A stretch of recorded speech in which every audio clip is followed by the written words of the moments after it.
دنیا میں بہت سی قومیں آئیں۔ اللہ پاک نے ان قوموں کی طرف انبیاء کو ہدایت کے لیے بھیجا۔ جو قوم اپنے نبی علیہ السلام پر ایمان لے آتی وہ کامیاب ہو جاتی، اور جو نافرمانی کرتی وہ عذاب الہی کی مستحق ٹھہرتی۔ انہی قوموں میں سے ایک قوم سمود بھی ہے۔ سمود عرب کا ایک قبیلہ تھا۔ یہ لوگ سمود بن رام بن سام بن نوح علیہ السلام کی اولاد میں سے تھے، اور حجاز و شام کے درمیان سرزمین ہجر میں رہتے تھے۔ حضرت صالح علیہ السلام کو قوم سمود کی طرف بھیجا گیا۔ حضرت صالح علیہ السلام کے والد کا نام عبید بن آصف تھا۔ علامہ ابن خلدون لکھتے ہیں کہ سمود کے لوگ طویل القامت اور کثیر الاعمار تھے۔ سب پہاڑوں میں بڑے بڑے عالی شان محلات بناتے رہتے تھے۔ 18 مربع میل میں یہ قوم پھیلی ہوئی تھی۔ دولت و قوت اسے میسر تھی۔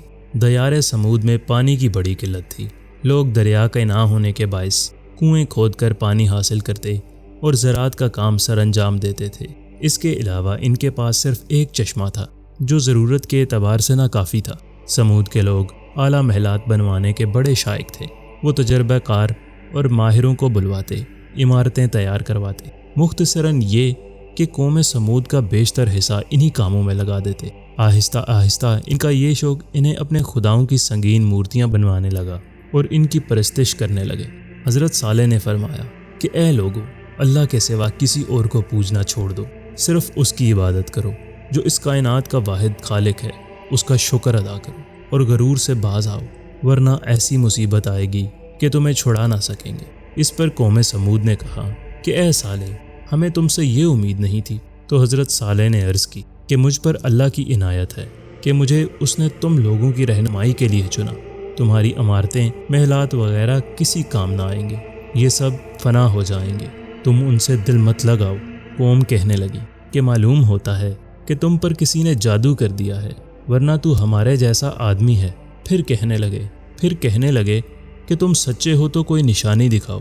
اس پر استفسار فرمایا اور کہا، برابر والے پہاڑ سے ایک 10 ماہ کی حاملہ قد آور اونٹنی پیدا کر کے دکھاؤ، اور تھوڑی دیر میں اس کے قد جتنا بچہ بھی پیدا ہو۔ آپ نے پہاڑ کے قریب جا کر دعا مانگی اور ویسا ہی ہوا۔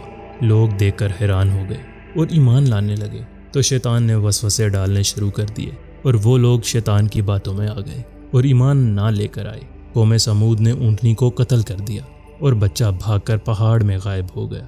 لیکن قوم سمود میں متکبر کہنے لگے، ہم تو جس پر تم ایمان لائے ہو اسے نہیں مانتے۔ آخرکار اونٹنی کاٹ ڈالی اور کہا، اگر تم پیغمبر ہو تو وہ عذاب ہم پر لے ہی آ جس سے تو ہمیں ڈراتا ہے۔ پھر زلزلے نے انہیں آ دبایا۔ صبح کو وہ اپنے گھر میں اوندھے مرے پڑے تھے۔ آپ نے منہ پھیر لیا اور کہا، میں نے تو تمہیں اپنے رب کا پیغام پہنچا دیا اور تمہاری خیر خواہی کی، لیکن تم خیر خواہی کو پسند نہیں کرتے۔ خلاصہ کلام یہ ہے کہ قوم سمود کی پوری بستی برباد و ویران ہو کر کھنڈر بن گئی اور پوری قوم فنا کے گھاٹ اتر گئی۔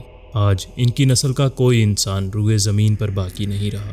اس قوم کی ہلاکت سے ہمیں عبرت پکڑنی چاہیے اور اللہ پاک کی نافرمانی والے کام نہیں کرنے چاہیے، اور نبی کریم صلی اللہ علیہ وآلہ وسلم کی سنتوں پر عمل کر کے اپنی زندگی بسر کرنی چاہیے۔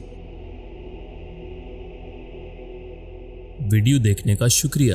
لائک کرنا نہ بھولیے گا، چینل کو سبسکرائب کریں اور بیل آئیکن کو ضرور دبائیں تاکہ ہر آنے والی ویڈیو کی نوٹیفیکیشن آپ کو موصول ہو سکے۔